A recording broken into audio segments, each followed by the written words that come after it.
Yang ketiga, yaitu dikatakan adalah Syahrul Barokah, bulan yang penuh keberkahan. Yang dikatakan keberkahan itu adalah yang kebaikan di dunia maupun di akhirat. Kita kadang-kadang mengatakan semoga berkah, barokah Allah. Ya, maksudnya itu adalah kebaikan yang didapat bukan saja di dunia tapi juga di akhirat. Nah, dikatakan adalah baru Syahrul Barokah di bulan Ramadan itu. Coba kita lihat, ya, ibu-ibu sekalian, walaupun kita bangun pagi sebelum sahur, kita persiapkan segalanya, tidurnya sedikit, tapi kita tidak pernah kehilangan tenaga. Tenaga kita selalu kuat. Itu dikatakan keberkahan. Anak-anak kita juga sehat, kuat. Anak-anak yang walaupun dia usia masih balita, ketika belajar berpuasa juga diberikan oleh Allah kesehatan. Itu keberkahan-keberkahan itulah, ya, yang boleh jadi tanpa kita rasakan bahwa apapun yang kita lakukan di bulan Ramadan, keberkahannya, kebaikannya itu buat kita dan keluarga kita semuanya akan kita dapatkan.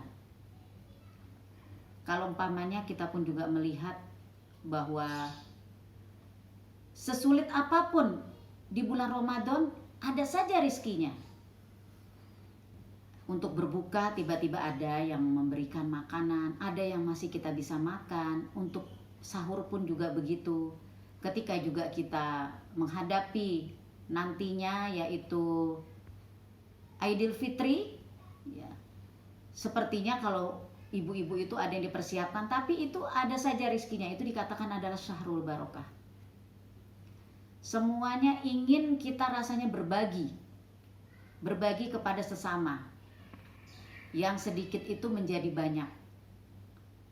Dan dikatakan Syahrul Barokah, apapun yang kita lakukan, ibadah sunnah menjadi pahalanya ibadah wajib. Bahkan sampai dilipat gandakan 10, 100 dan bahkan 700 kali. Itu dikatakan adalah Syahrul Barokah. Sampai-sampai dikatakan adalah bahwa di dalam hadis Rasulullah pun juga menyatakan adalah bahwa mulut orang yang berpuasa itu, bau mulut orang yang berpuasa itu seperti mistik, ya, seperti misik, minyak wangi, ya. Dan itu berarti kan dikatakan bahwa orang yang berpuasa itu saja bau mulutnya mendapat keberkahan. Tidurnya pun juga begitu. Orang yang berpuasa tidur, tapi tidur yang benar-benar adalah tidur di waktu yang diupayakan, tidak tidur terus-terusan, itu dikatakan adalah seperti ibadah. Jadi tidurnya orang berpuasa itu juga ibadah.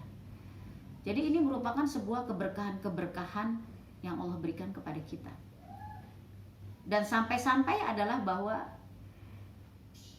ketika kita menjalankan ibadah puasa dari mulai awal sampai dengan mulai 30 hari, kita susun agenda-agenda kita. Satu hari ini kita melaksanakan baca Qur'annya itu berapa halaman, berapa juz. Kita berzikir itu bahkan bisa beristighfar, bersolawat 10 kali, 50 kali, 100 kali, 500 kali. Kemudian kita berzikir kepada Allah. Itu keberkahan-keberkahannya itu karena apa? Karena akan dilipat-lipat gandakan.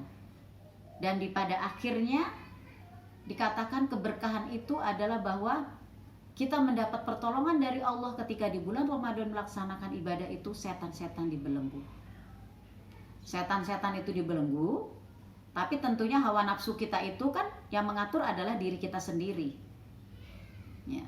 Memang setan dibelenggu, tapi hawa nafsu kita itu kita yang mengatur. Ketika kita mendekati hawa nafsu kita itu, ya, lebih menaik ke atas, ruhiyah kita menurun, maka kita akan masuk dengan godaan-godaan setan.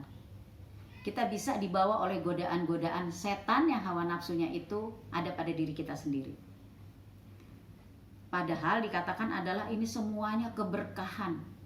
Jadi nanti ibu-ibu sekalian, kita buat agenda yang terbaik, ya, bagaimana hari pertama kita isi dengan kegiatan apa. Kemudian ketika hari pertama itu kita tidak bisa menjalankan, kita menghukum diri kita sendiri. Hari kedua harus ditambah, hari ketiga harus ditambah. Terus-terusan sepertinya waktu demi waktu itu kita tidak mau melewati untuk mendapatkan keberkahan dari bulan Ramadan. Dan sampai pada akhirnya ya Allah pun juga menjanjikan orang-orang yang berpuasa nantinya akan dikumpulkan ya, di surga yang bernama adalah Ar-Rayyan.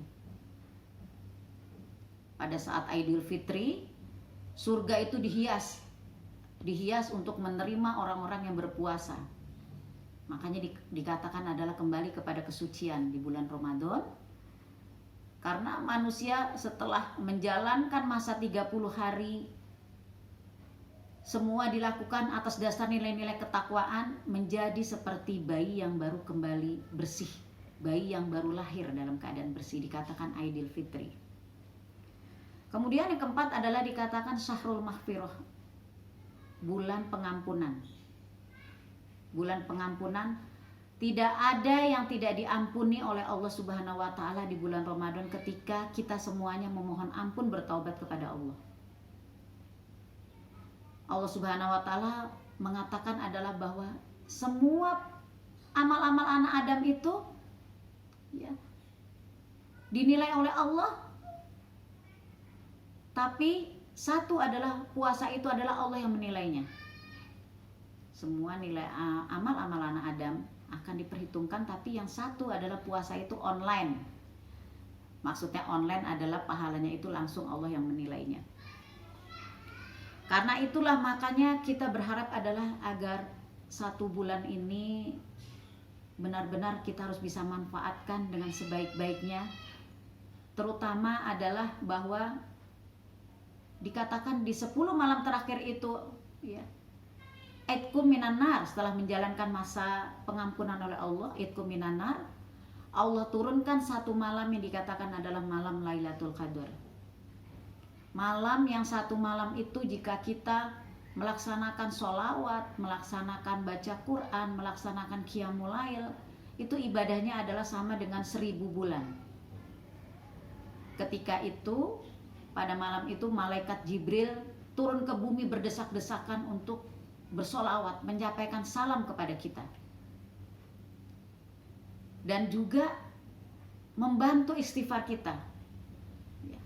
Kita yang memohon ampun kepada Allah semuanya mendapat bantuan daripada para malaikat untuk mencatatnya menjadi hamba-hamba yang diberikan pengampunan oleh Allah Subhanahu wa taala. Jadi luar biasa sekali jika kita mendapatkan 10 malam terakhir ini. Sebab itu mungkin bagi saya sendiri dan ibu-ibu sekalian, kita sama-sama persiapkan di 10 malam terakhir ini, yaitu ibadah-ibadah kita yang terbaik. Karena takdir-takdir yang terbaiklah nanti yang akan Allah berikan kepada kita. Takdir yang terbaik, kita ingin memiliki anak yang soleh dan soleha, kita ingin pergi haji, kita ingin umroh, kita ingin anak kita kapan perjodohannya, mendapatkan jodoh yang terbaik, mendapatkan pekerjaan yang terbaik. Itu semua doa-doa yang terbaik itu adalah di 10 malam terakhir kita sampaikan kepada Allah Subhanahu wa taala. Karena memang tidak ada dikatakan adalah bahwa 10 malam terakhir itu adalah hari ataupun malam penentuan qadar yang baik, takdir yang baik. Ini jangan sampai kesempatan ini tentunya tidak kita manfaatkan. Nah, ini adanya adalah tentunya di sepertiga malam. Di sepertiga malam sampai subuh ya, para malaikat berdesakan untuk mengaminkan dan juga tentunya mencatat dan bersolawat, memberikan salam kepada kita semuanya. Sebab itulah ibu-ibu sekalian yang berbahagia, ya semoga yang saya berikan sedikit ini semuanya kebenaran itu datangnya daripada Allah Subhanahu wa taala. Kalau ada kesalahan itu merupakan kesalahan daripada saya. Di penghujung di bulan Sa'ban ini pun saya memohon maaf lahir dan batin jika ibu-ibu sekalian pernah bertemu dengan saya, pernah bercakap-cakap, mungkin kita ada hal-hal sikap perilaku kata yang kurang berkenan, mohon dibukakan pintu maaf yang sebesar-besarnya. Semoga kita mendapatkan yang terbaik di bulan Ramadan ini, amal-amal kita yang terbaik yang terdapat di dalam Al-Quran surat Az-Zumar, yaitu orang-orang yang nantinya akan dibukakan hatinya untuk menerima cahaya Allah. Surat Az-Zumar dicatat ayat 22 dan 23.